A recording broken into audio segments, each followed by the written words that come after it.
So I wanted to follow up on the plastics test that I had mentioned a while ago. So I've gone ahead and ordered this test. I'm looking forward to it. I had a great conversation with one of the reps who is helping to get the word out and help educate people about this test. And so what's interesting, some of the things I wanted to share with you, what's interesting is there is one lab in the world that is 100% plastic free, and that is where your blood sample goes. So I don't think you will appreciate how difficult it is to have a lab that's 100% plastic free, because so many of the instruments, the environment, the floor, different tools that are used are either made of plastic or have some kind of plastic component. So this is, like I said, the only lab, I believe it's in Norway, it's the only lab that is 100% plastic free, and they're going to build another one, and I believe it's going to be here in the United States, in the Midwest. So I'm waiting for my tests to be delivered. Maybe I will actually video, how I do the blood draw. It's just a little finger prick, but you can't use the little lancets that you're used to where you just press the button, because those are made out of plastic.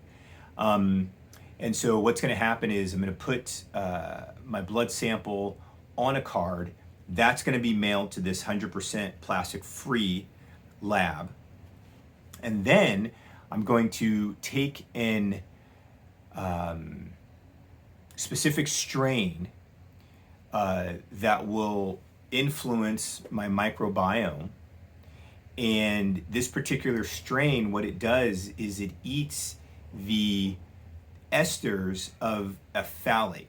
And what that is, the phthalates are something that are used to soften plastics so that plastics can be molded into all of these different uses that we probably should not be using.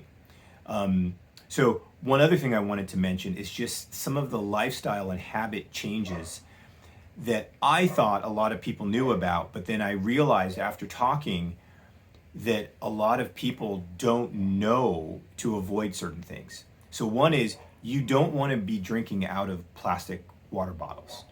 For one, it creates waste, but what happens is when that water has been sitting in these water bottles for that long of a period of time, the plastic is leaching out into the water that you're going to be drinking. The other thing is when you have food that is stored in plastics. I was taught you need to be really careful of acidic foods, but it doesn't really matter the foods. If that food has been sitting in plastics for long enough, some of that plastic is going to leach into the food. Another thing, never microwave food in plastics. You are essentially guaranteeing, once you heat up that food, that you're going to get plastics into the food that you are going to be eating. So those are just three things. There's a lot more with personal care products that we use on our hair, our face, our skin, in our mouth. A lot of the clothes that we wear, and products that are in our car or in our bedrooms, in our living rooms. So there's more to talk about, but I just wanted to give you an update, let you know what's happening with this plastics test.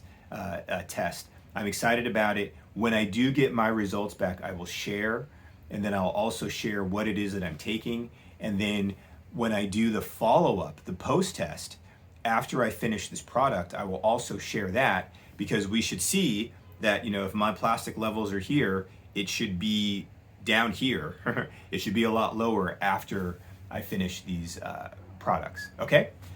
So like and subscribe. Please share this with anyone that you think wants to get plastics out of their body, and look for the next video. Okay, thanks.